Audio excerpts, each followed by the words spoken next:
This is another anonymous question. My boyfriend and I have been together for 15 years, high school sweethearts. We know what that's like. I love him and do not want to leave him, but I have taken some small trips with girlfriends lately, and the space away from the relationship and feeling of adventure was exhilarating. I have no intention of breaking up with him, but I do want to experience what it's like to be my own for once, to be on my own for once. How do I do this, and how do I tell him? This is a good question. Yeah. You know, I mean, we get it. We were high school sweethearts.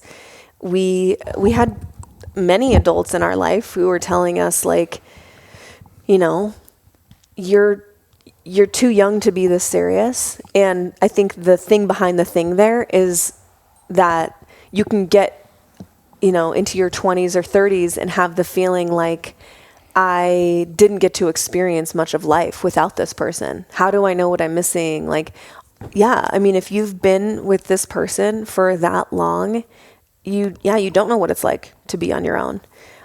So yeah, we definitely have some thoughts here. You wanna start out? Well, I just think that getting into a young relationship, a young serious relationship, when you've been together with someone, it's really hard just to. It's going to have challenges. Like, you're going to change a shit ton. We've talked about it a ton on the show. We've been together since we were 15, 16 years old. And especially in your 20s, you're trying things on for size as it pertains to your identity, what you're interested in, who you are. And the tough part about being in a serious relationship is that those changes impact the other people negatively, positively, but a lot of times negatively. And a lot of times when you get together at a younger age, you're not complete people. But those incompletions sort of fit like a puzzle piece. As you evolve and change, the puzzle pieces change, and the little complementary spaces start to show as gaps. But it doesn't make rational sense if things are seemingly fine to just break up at 18 years old, because you know it's going to get shitty at some point, or going to get hard at some point. And so, like, I totally understand. This is just difficult. But we also didn't have enough insight and awareness into probably the necessary changes that we probably should have made in our relationship to prevent or solve some of those issues that manifested in a pretty brutal situation that led to our divorce. And so the thing is here, and I don't have the perfect recipe for this, but I do believe, and I hold on to the idea that you don't have to ruin those relationships just to, like, figure your shit out and get some independence. But you can set up through probably structure and a protocol or a practice, some containers for experiencing autonomy and independence and just space. Because we just need space is what we do. We need space to grow and change and evolve. And I think that can happen with two partners that can have some consent around maybe the individuation that needs to take place. So to feel adventure, to feel freedom, I don't think you need to break up, which this person's clearly pinpointed. But you are going to want to spend some time identifying whether this change of pace is going to potentially impact your partner or not, and what boundaries you would need to set. So just to use an example, if dude girl wants to have more time with the girls, maybe that includes a host of activities, but maybe not Vegas and, you know, Thunder from Down Under or whatever. If that's crossing the line of comfort for her partner, maybe it's more coffee dates and less late nights at the bar. And so there's just probably some boundaries and some articulation that needs to be set as far as how this can go successfully prior to even having the conversation and approaching it with this guy of being like, hey, this is what's really important to me right now. And I think you can articulate all the things that we've already talked about around. We have to make sure that we individuate a bit before we just commit to the long term. Otherwise, these things that we haven't exercised to some degree will manifest into something more troubling, more traumatic as the relationship evolves. So that's kind of where I'm headed.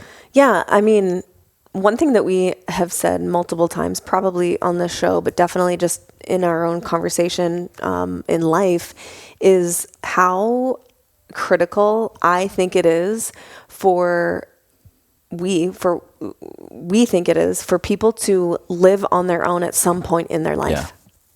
So like, I think she's touching on almost like an innate skill, like an innate need to understand a skill of being on your own, living on your own, sure, providing for yourself, making your own meals, cleaning up after yourself, entertaining yourself, having quiet time just in your own thoughts. Like all of those things are real life skills. Mm-hmm.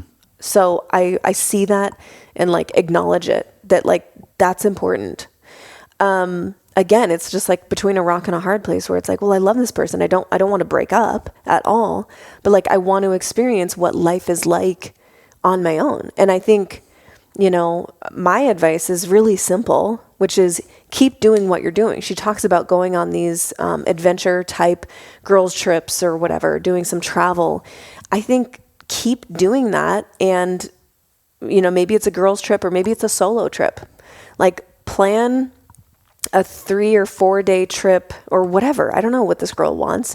Maybe she wants to be gone for 2 weeks. I don't know. To a national park and explore and be adventurous or whatever, on your own. I don't know what she's drawn to, but like keep doing those things. And if you need to do it once a quarter, do it. And I think the way that you tell your partner is, really gently and like lovingly explain, you know, some of the things that you did. It's like, I love you so much. I know I want to be with you, but I also am like looking at the logistics of our relationship, and something that's important to me is to understand how to be on my own. I don't know why it's coming up for me, but this is authentically me sharing my heart, where I'm getting this nudge to be on my own a little bit more while still being in relationship with you. This isn't about finding other partners. This isn't about going to Vegas with the girlfriends and wilding out. This is about me learning how to be independent on my own for whatever reason. That's where my intuition is nudging me. So keep it in your experience. And also I think at the end of the conversation or somewhere in there, like encourage him to do the same. Like if he wants to go on a guy's trip or, you know, be a part of a men's group or do something to individuate himself, I think that that's really important too. Like, absolutely. Don't just say, I'm doing this. Say, I think it's important for both of us to establish independent, autonomous interests in life separate from each other. That's a good call. So I think that could be really helpful. So it's not like you're just making a demand list, like I need this or else. It's like, this is something I think that would be good for both of us. Yeah. Really good call. Love it. Thank you so much for listening. If you enjoyed that, check out right over here for some more fun clips. Oh, and you're going to want to subscribe. Bye.